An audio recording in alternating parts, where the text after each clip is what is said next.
Alright, here we go, corrections class. Are we ready? This is week 14. This is the last full week of the semester.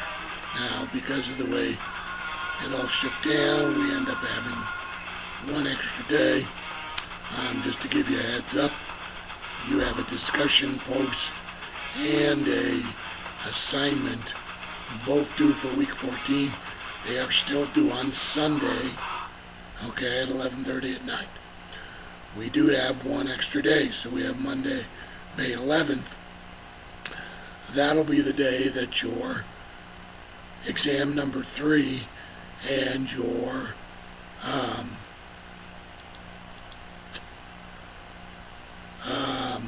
project are both due on that Monday, May 11th. So, just to set you up. Alright, this last chapter that we're going to cover, chapter 14 in your book, is about the juvenile system and the juvenile corrections part. If you took 110 with me, we spent a whole chapter on the juvenile system. I'm not going to go through the similarities and the differences. You should remember that. If you don't, the book does talk a little bit about it. It also starts with a little bit of history about our juvenile system. Again, that'll be a repeat to 110 intro that you had with me. Remember, though, that our system really is based on that original concept of parens parente, which is Latin, so I know I pronounced it wrong. But it has a long explanation on what it means. Essentially, it is to protect the child.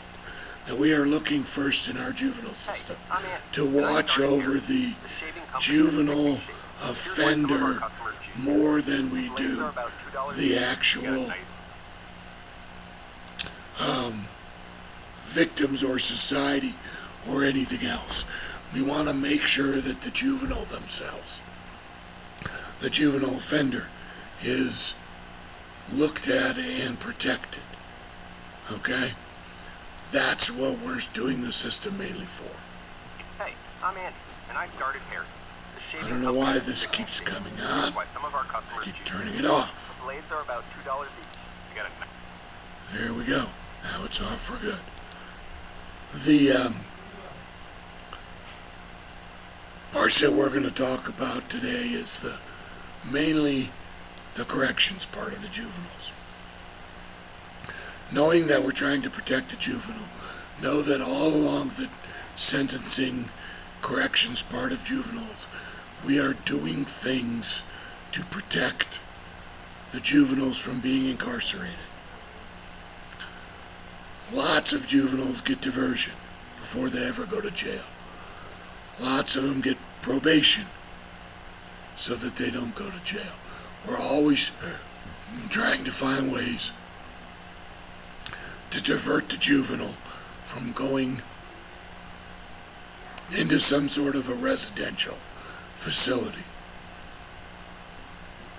We release them to their parents. We release them to foster care. We release them to some other adult that'll take custody of them.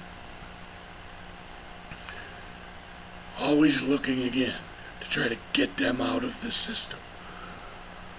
As the crimes increase, either in the severity, the amount, or the crimes increase because of lack of supervision by a trustworthy adult. Now we're getting closer to where we think, as a system, that we need to put you into a residential facility. There is tons of research that shows as soon as you start putting in the juveniles into residential facilities, the chance of them reoffending increases. So we always are trying to avoid that, trying to make that this last step, because we know once we start doing that, the chance of you reoffending is going to go up. So all along we try to do things that get you out of the system. Education programs, work programs, other diversion things, counseling. This is where the restorative justice comes into play. Having you, work off your debt, if it's a financial crime, to the person you victimized. Having you fix something, if it's a criminal mischief case. Having you do something in reference to painting over your graffiti, if that's what the crime was. All those kind of things are ways to divert you from being in the system so that we don't get to that point of putting you into a residential facility. Know that juveniles, by law, cannot be housed in the same facility as an adult. So, that brings into other dynamics. There's only so many juvenile facilities, and depending on what your crime is, they may choose to not put you there because of limited amounts of room for juvenile offenders. When you start getting into violent crime, when you start getting into repeat offenders, doing more and more serious crime, those are the people that the residential facilities are going to be set up for. Understand, though, that we love to say this for the good of the child, for the protection of the child, offender, blah, blah, blah, blah, blah, until they commit a horrific offense, a over-the-top horrific murder, a murder where they kill, 6 members of their family in mass murder. Then the system turns on you and says, we're going to do a process called waiver. We're going to have the juvenile system waive their jurisdiction over the juvenile offender and put you into an adult court. That's essentially what it is. Because of the crime you committed, because of the horrific nature, because of the repeat offender nature of your crimes, the juvenile system is going to waive their jurisdiction over you and put you into an adult court. Then all bets are off in reference to the juvenile stuff. We're going to treat you as an adult. We're going to put you in an adult facility. For a long time, once you got convicted, they sentenced you as an adult. Now, recently, 2005 was one of them. 2012 was another one. The Supreme Court has come out and said, look, even if you've been waived to an adult court, if you committed your crime as a juvenile, we're going to sentence you still not using adult sentencing guidelines. No longer will we give the death penalty if your crime was committed prior to your 18th birthday. No longer will we give you life without parole if your crime was committed prior to your 18th birthday. So even though we may waive you to an adult system, we're looking at you still as a juvenile. Now, here's the difference though. If you commit a horrific crime and you stay in the juvenile system, you don't get waived to the adult system. Your sentence only is good until you become an adult. We cannot house adults in juvenile systems. We cannot put you in a juvenile system till you hit 21 and then move you to an adult system. That's not the way it works.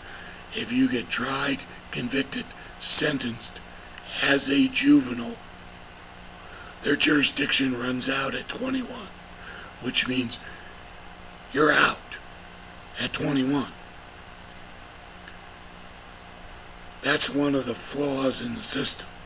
So people go, well, we'll waive you to a adult system, knowing that we can give you more severe sentences. Here's the biggest problem with that concept. There's research that says even if you go to juvenile jail, juvenile prison, there's a less likely chance that you become a career criminal than there is as a juvenile you go to an adult prison. So there's still some glimmer of hope if we put you in a juvenile prison that you may not become a career criminal as opposed to going an adult. We as a society are not very forgiving, no matter what the research says, about giving people lesser sentences if they commit a horrific crime. No matter what the research says about their chances of ever reoffending, ever doing it again.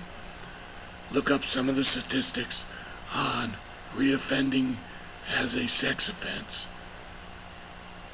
If you commit your sex offense as a juvenile, look into that a little bit. You'll be surprised. Yet, everyone that you talk to goes, well, if they're a violent rapist, I don't care if they're a juvenile. They need to be locked up for a long period of time in an adult facility. Be careful what you wish for in reference to recidivism rates and juveniles reoffending in their crimes once you put them into an adult facility. Now, there will be a year-end video, semester-ending video out there to talk to you about class and what we did. It's not going to be a content video like this, but look for it. That's all for this one. So, we'll see you next time.